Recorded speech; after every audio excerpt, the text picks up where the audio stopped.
Let me tell you a story that still gives me chills even now. It happened a couple years ago, back in the summer of 2019, when I was still living in a small town called Windale, somewhere tucked between cornfields and train tracks. Not much ever happened there. People kept to themselves, and the nights were quiet, too quiet sometimes back then. I was working as a weekend delivery driver for a local food app called Chomp. Think DoorDash, but smaller and jankier. I'd do my runs on Friday and Saturday nights, mostly to earn extra cash for school. Plus, night deliveries were simple. People were usually too tired or too lazy to cook, so the orders came in steady. It was late, about 12:45 a.m. on a Saturday night, when I got a new delivery request. The name said Eddie B., and he'd ordered from this 24-hour burger place just 10 minutes away. Only 2 cheeseburgers and a soda. No fries, no extras. Kinda weird for a midnight snack, but whatever. I accepted it and headed over. After picking up the food, my app directed me toward the drop-off address, 17 Hemlock Lane. That caught my attention.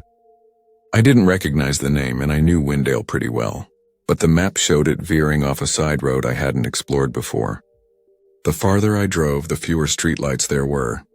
Just lots of trees, fog hanging low in the air, and that kind of silence that presses against your ears. Hemlock Lane turned out to be a narrow gravel road tucked behind a dead-end sign that looked like it hadn't been cleaned in years. The whole area had this strange, damp feeling, like the kind of place where sound didn't bounce back. I crept along the path until I reached the last house. It was small, probably built in the 60s, with a sagging porch and a few wind chimes swaying in the breeze. The trees crowded the house so tightly that it looked like the forest was trying to swallow it whole. Now, usually when I make a delivery this late, I try not to ring the bell. I'll just call or text the person. So I did that. I called the number linked to the order. It rang once, then straight to voicemail. I was about to leave when a text popped up. Come to the door. That was it. No thanks, no, I'll be right out, just that. Honestly, I thought about just leaving the bag on the porch and driving off, but I figured, hey, it's his food. So I climbed the creaky steps and knocked. A few seconds later, the door opened. Now listen, I've met all kinds of people on delivery runs. Stoners, sleepwalkers, people in their pajamas. But this guy, he was different. He looked to be in his mid-30s. Completely bald, pale skin, sunken eyes. He didn't smile. His breath hit me like a wave. Rotting alcohol and something else, something sour. He was wearing a long-sleeve flannel even though it was hot and muggy outside. And I swear the way he opened that door, slow and quiet, felt practiced. Hey, Eddie? I asked, holding up the bag. He nodded once. Come in, he said. I got cash for a tip. Usually I'd say no to that, especially when the vibe is weird. But you know, tips can be good and I didn't want to be rude. So I stepped inside. The first thing that hit me was the smell. Not just the booze. It was moldy, damp, like a wet basement full of trash. The only light in the kitchen was from one of those tiny nightlights you plug into the wall. Everything looked yellow and old, like the house hadn't been cleaned in years. He motioned to the kitchen table. Set it there, he said. I'll be right back. Then he walked through a door that led to a staircase going down into the basement. He didn't flip a light on, just disappeared into the dark. I stood there for a minute. Maybe 2. The smell was getting worse and I realized something. I didn't hear anything down there. No footsteps, no boxes shifting, nothing. Just silence. I turned and peeked into the living room. It was connected to the kitchen by an open archway. The TV was on, playing static. Not a show. Just pure static. No sound either. Weirdest of all, the back door was wide open. I thought maybe he was trying to get fresh air in. But the air outside smelled even worse. Something rotting. Something wet I should have left right then. But curiosity got the better of me. I stepped out onto the back porch. The moment I did, I heard buzzing. Loud, constant buzzing. I looked to my left, toward the side of the house where the trees were thickest. That's when the porch light flicked on. There were 2 large black trash bags. Big ones. The kind you use for yard waste or furniture covers. They were overstuffed and tied off at the top. And they were moving. Not a lot. Just a little. Just enough flies swarmed them. That smell? It was coming from those bags. No doubt in my mind. I backed up. Fast. I didn't even close the door behind me. I ran back into the house. I was halfway to the front door when I heard the basement stairs creak. Eddie was coming up. I panicked and grabbed the doorknob, but before I could pull it open, I heard his voice. "You didn't go outside, did you?" he asked. I turned. He was standing halfway up the stairs, holding a handful of crumpled dollar bills. But his eyes weren't on me. They were locked on the back door. I lied. "Nah, just checking my phone." He stepped all the way up and walked toward me slowly. "You sure?" His smile was gone. He was staring straight through me. At that moment, something clicked in my head. This wasn't about a tip. This guy was stalling me. I yanked open the front door and stepped out onto the porch, but before I could run, he grabbed my shoulder, hard. I spun around and shoved him off. His grip slipped and he stumbled back a step. I didn't wait. I ran to my car, started it, and peeled out of there like my life depended on it. When I checked the rearview mirror, I saw him standing in the middle of the road, holding something long and metal in his hand. A crowbar. He started running after me. I didn't stop until I was 4 blocks away, and even then I was shaking too hard to dial my phone. Eventually, I called the cops and told them everything. The address, the bags, the smell, the guy, all of it. They got there fast, within 5 minutes, maybe less. I parked down the road, just far enough to watch without being seen. When they got to the house, Eddie was already out back, dragging the bags toward the trees. He saw the flashlights, dropped the bag, tried to run, didn't get far. Later, I heard they found 2 bodies in those bags, 2 missing people from a few towns over. No one ever figured out how he lured them there. There was no connection, no history, just pure randomness. And the scariest part? He had 3 more empty trash bags in the basement. I quit Chomp after that. Never did another delivery. And to this day, every time I smell something rotten or hear a fly buzz in the dark, I think of that porch, that house. That moment when I realized I wasn't just delivering burgers, I was walking straight into a nightmare. So yeah, that's my story. Take it or leave it. Just maybe think twice before accepting late-night deliveries from strangers at the end of dead-end roads. Some people out there aren't just weird. They're waiting. Okay, so this happened to me a couple years ago, back in 2021. I was 17 at the time, just trying to save up some money over the summer. My best friend Marcus and I were both working at this small Chinese takeout place called Golden Panda in a town called Brookville. A quiet, little place in upstate New York where nothing ever happens except this one night. Marcus and I weren't exactly living the dream. The restaurant was tiny, kind of run down, and the owner, Mr. Chen, was, let's say, not great to work for. Super cranky, barely spoke English, yelled a lot. But hey, the tips were good, especially on deliveries, and at our age we weren't swimming in options. I mostly did deliveries. Marcus stayed at the counter answering calls and bagging up orders. That night, it was just the 2 of us working the evening shift. It was raining earlier, so everything outside felt damp and sticky, and the sky was this weird yellowish gray, like it couldn't decide if it was sunset or storm. Around 9 p.m. the phone rang. Marcus picked up like usual. I could hear his half of the conversation from the back, but something sounded off. He kept repeating things like, "Can you say that again?" And sorry, what was that address? After he hung up, he looked a little weirded out and said, "Hey, you got a delivery. It's someplace on Hillridge Lane." Now, I'd never heard of Hillridge Lane, and I've lived in Brookville my whole life. But I figured maybe it was one of those old roads outside town. The kind you only notice if you're really looking for them. No big deal. I grabbed the brown paper bag with the order and punched the address into my GPS. It led me way out past the edge of town, where the streetlights disappeared and the road turned to gravel. I drove for a while. No music playing, just the sound of my tires crunching over stones and the occasional squeak of my windshield wipers. Finally, I turned down a narrow dirt path that was barely wide enough for my car. Trees leaned in on both sides like they were trying to keep me out. The signal on my phone dropped completely, and that's when I saw it. The house. Calling it a house feels generous. It looked more like an abandoned hunting lodge, dark and sagging, with the wood on the porch all splintered and warped. The grass was waist high. Vines covered parts of the walls like the forest was trying to swallow it up. No lights on, no mailbox. Just a broken porch light hanging by a wire and a crooked front door with no doorknob. I sat in my car for a second, just staring at it. Something felt wrong. The air was heavy and the silence was weird. Not peaceful, just hollow. Like the kind of quiet where you're sure something's watching you. Still, I was thinking, okay, it's probably some old guy who doesn't keep up his yard. Whatever.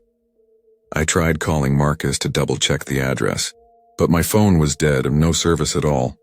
So I did what I had to do. I grabbed the bag, stepped out, and walked up the 3 creaking steps onto the porch. The wood groaned under my feet. I knocked loud since, like I said, there was no doorknob and no doorbell. Nothing. Waited 30 seconds. Still nothing. I turned around to head back to my car, maybe just mark it as a no-show, when I noticed something. The upstairs window was glowing, not like a light suddenly turned on. More like it had been on, but just faint enough that I hadn't seen it before. A soft, pale glow like candlelight behind dusty curtains. I felt a chill. But instead of driving away like a smart person, I walked back to the door and knocked again. The door creaked open, just a little. Nobody was there. I stood there, heart thumping, and called out, "Hello? Delivery!" No answer, but someone had definitely opened the door. I waited. Nothing. At this point, every part of my body was telling me, leave. But something else, curiosity, pride, maybe even stupidity, kept me frozen. I stepped inside. The air was thick. It smelled like damp wood, mold, and something else. Something sour. The floors were wooden and groaned under my weight. Dust floated in the beam of light from the hallway, and the only sound was the soft tick, tick, tick of a distant clock. I called out again. Still nothing. Then from upstairs I heard it. Aquí, arriba. The voice was raspy, barely louder than a whisper. Definitely not a voice I recognized. But I understood just enough Spanish to know it meant, here. Upstairs. I looked toward the staircase. At the top of the stairs, just barely visible in the dim light, was an arm. Just an arm stretched out over the railing, slowly motioning for me to come up. Stiff, mechanical. The fingers curled inward like it didn't quite know how to beckon correctly. I tried to keep it light. I forced a nervous laugh and said, "I've got your food." I took one step up the stairs, then another. About halfway up, the arm disappeared. At the top, there was a long hallway. The only light came from one open door at the very end. I stepped carefully, listening to every creak in the floorboards. The door was open, but the room was dark. Just inside, partially hidden by shadows, was that arm again. Same stiff motion. That's when it hit me. I'd never seen the rest of the person. Just the arm, no voice, no footsteps, no face, just an arm, hovering in the dark like it belonged to no one. I stopped. I wasn't going any farther. "Listen," I said, louder now, trying to sound braver than I felt. "You want the food, you come out here with the money. I'm not going in there." Silence. Then the arm slowly pulled back into the dark, and for a few seconds, everything went still, and then, wham! Something slammed into me hard. I staggered back, dropped the bag, and looked down at what had hit me. It was an arm, a real human arm, pale, cold, severed at the shoulder. I screamed. I don't care how tough anyone thinks they are. If you get hit by a human arm in a pitch-black hallway in the middle of nowhere, you scream. I ran.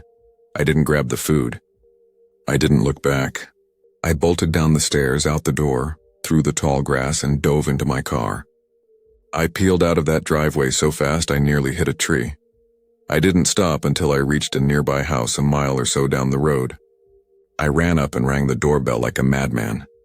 This older woman answered the door, confused and clearly alarmed by the frantic kid on her porch. I told her everything, the house, the arm, the voice, all of it, and she just stared at me. Then she said, "Honey, that house has been empty since last summer. Family that lived there moved out after their son went missing. No one's been back since." I felt like my stomach fell straight through the floor. She called the police. I waited with her until they showed up. I gave them my statement, shaky and all over the place, and then drove back to the restaurant. Marcus was still there.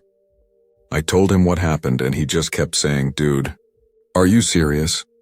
Mr. Chen didn't even care. Just told me not to lose the bags next time, but that night haunted me. Sometimes I wonder, what if I had gone into that room? What would I have seen?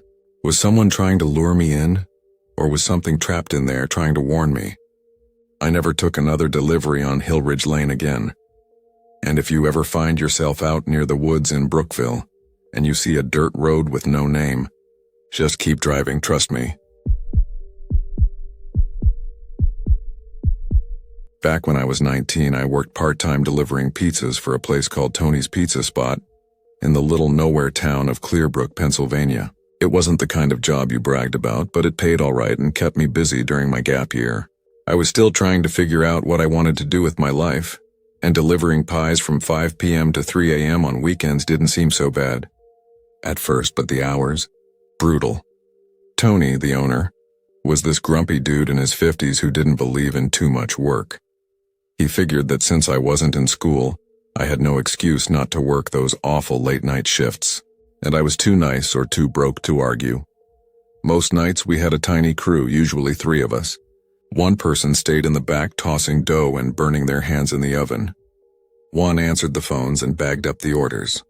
And one unlucky soul drove deliveries up and down dark, winding country roads. That last one? Yeah, that was me most nights. This one Saturday night, things felt off from the start. I remember the way the street outside the shop looked kind of emptier than usual. No cars, no people walking around, even though it was a weekend night. The air felt still, heavy, and Tony was in an especially foul mood, yelling at the oven for cooking too slow. Classic Tony. The cook that night was Ray, a quiet guy in his 30s who never smiled and always smelled like cigarettes and garlic. He didn't talk much, but if he said something, you listened. He had that kind of voice that made you freeze up a bit, like if he ever lost his temper, it wouldn't end well.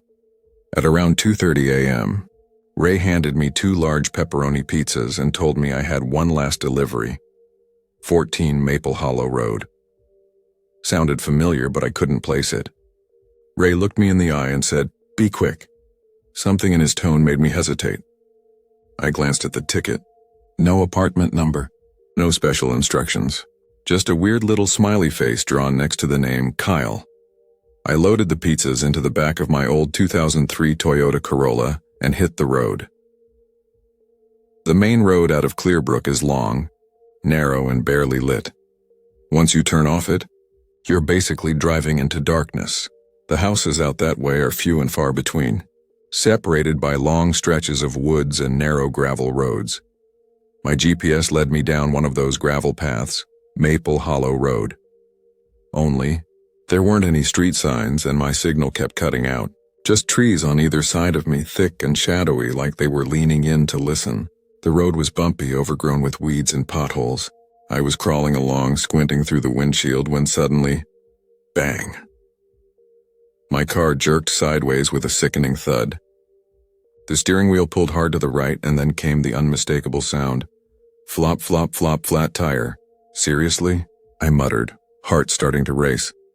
I pulled over onto what little shoulder there was and got out to check. Yep, front right tire completely flat. Just shredded. I looked ahead. A house sat maybe 200 feet up the road. Lights on, porch light glowing, surrounded by trees. Looked normal enough. My first thought wasn't creepy. It was convenient. Maybe the guy who ordered the pizza could help. Maybe he had a jack or even a spare I could borrow. Anything to avoid calling a tow truck at 3 a.m. I grabbed the pizzas, locked the car, and started walking. As I got closer to the house, things started to feel off. The porch light was on, yeah, but every single window was covered. Thick curtains pulled tight. Not a single glimpse of the inside. The only sound I could hear was the wind through the trees. No bugs, no distant cars, just silence. I stepped onto the porch and rang the bell. Seconds later, the door swung open. A guy stood there, probably in his mid-20s. Tall, skinny, pale, wearing jeans and a white t-shirt. Nothing weird at first glance, but something about his eyes. He didn't blink much. Just stared. "You Kyle?" I asked, holding up the pizzas. "Yeah," he said slowly. His voice was soft but didn't match his expression. No smile, just staring. I I told him about my tire, handed him the pizzas, and asked if he might have a jack I could borrow. He looked past me toward my car, then back at me. "That's not good," he said quietly. "Yeah, I can help. Just give me a sec. Gotta grab my tools." He stepped outside and started walking toward the car with me. When we got there, he crouched beside the tire, ran his hand along the rubber, and nodded like he was confirming something. "What did you hit?" he asked. "I don't know," I said. "Didn't see anything in the road." Then I did. A few feet back, half buried in the gravel, I spotted something. I walked over casually, pretending to stretch, and looked closer. A spike strip, small, metal, handmade looking. Definitely not something you'd accidentally leave out. My stomach turned. My brain tried to explain it away. Maybe it was old, maybe someone else left it there. But deep down I knew. That wasn't random. Someone put it there. I didn't say anything. Just walked back and told him I didn't see anything. Obvious. He stared at me again. Longer this time.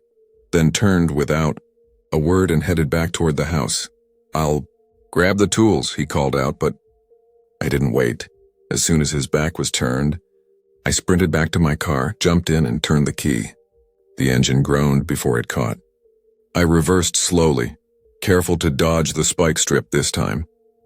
My tire was barely hanging on, making awful thudding sounds on the dirt. I kept checking the rearview mirror, then I saw him, running, full speed, no shoes. No shirt now. Just him, arms pumping, feet pounding the gravel. I floored it. The car screamed in protest, every bump sounding like the wheel was going to tear off completely. But I didn't care. I kept going until I hit the main road again. Only then did I slow down to keep from totally wrecking the car. It took 20 long, shaky minutes to get back to Tony's. I pulled into the parking lot just as Ray and Tony were locking up. "Where the hell were you?" Tony barked. I told them everything. Ray didn't say much, but his face turned pale. Tony looked at me like I was crazy until I mentioned the guy ran after me. Ray spoke up. "Maple Hollow? That place? That road's not on the map anymore. They took it off after some stuff happened." "What stuff?" I asked, but he just shook his head and walked off. I sat in my car for a bit, trying to calm down. I told myself it was over. I was safe. I just needed to get home. But as I pulled out of the lot and turned onto my street, I noticed a car behind me. No headlights, just a dark shape following me. I took a turn. It followed. I pulled over in front of an old bakery. The car passed me slowly, then pulled over again a few yards ahead. Heart hammering, I called 911. About 10 minutes later, a cop cruiser rolled up the street. I flashed my lights and he pulled up beside me. I pointed at the car. Just as I did, it took off. No lights, no hesitation, just sped away into the night. The cop flipped on his lights and chased after it. I never found out if he caught him. That night messed me up. I quit the job 2 months later. Couldn't shake the feeling that someone was watching me every time I got into my car. Even now, years later, I still don't take deliveries past midnight. And I never drive down dirt roads I don't recognize, because somewhere out there a guy named Kyle might still be waiting, holding his tools and watching the road.